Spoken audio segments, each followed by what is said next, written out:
I'm really, really optimistic with this group. They're at such a good place mentally, and I think physically too. I mean, I think that these guys have worked their rear ends off, but I think more so than either of the two previous years. I think we have 35 guys that are all pulling in the same direction, who are all willing to subordinate maybe their own personal deals for the betterment of the team, and it's such a fun group to be around. It's awesome to be around these kids. They're excited, they work, they have fun while they work, and so, I don't know what the results are going to end up being. I think, I really think that this team is poised to do something pretty special, though.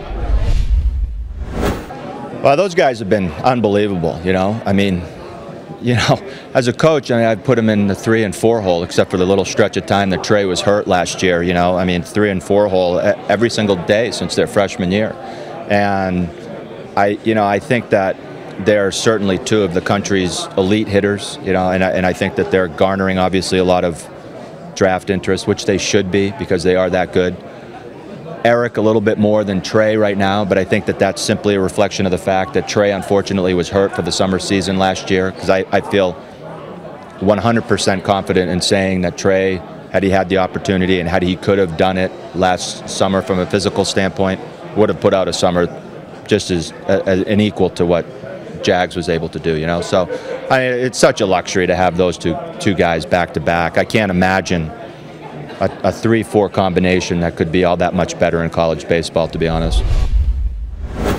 Well, Danny's another one that's creating a lot of buzz about him from a draft standpoint, and rightly so. He went out in the Cape and had an unbelievable summer.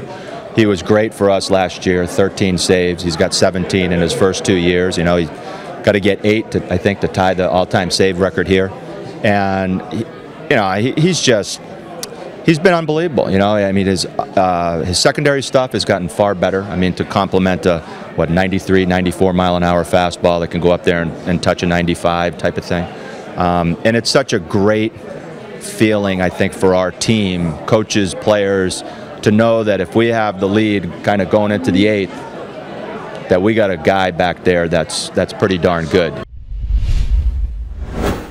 Excited about it, obviously. It's been a little bit of a hard winter here in South Bend, and so I think our kids are chomping at the bit. I mean, we have a little more work to do, to sort of get a few answers about what we're going to do with our rotation, who's going to play where, and so this next week of practice is important, but we're excited to get down there. I think we have 3 really quality opponents in Gulf Coast, Ohio State, and in Mercer.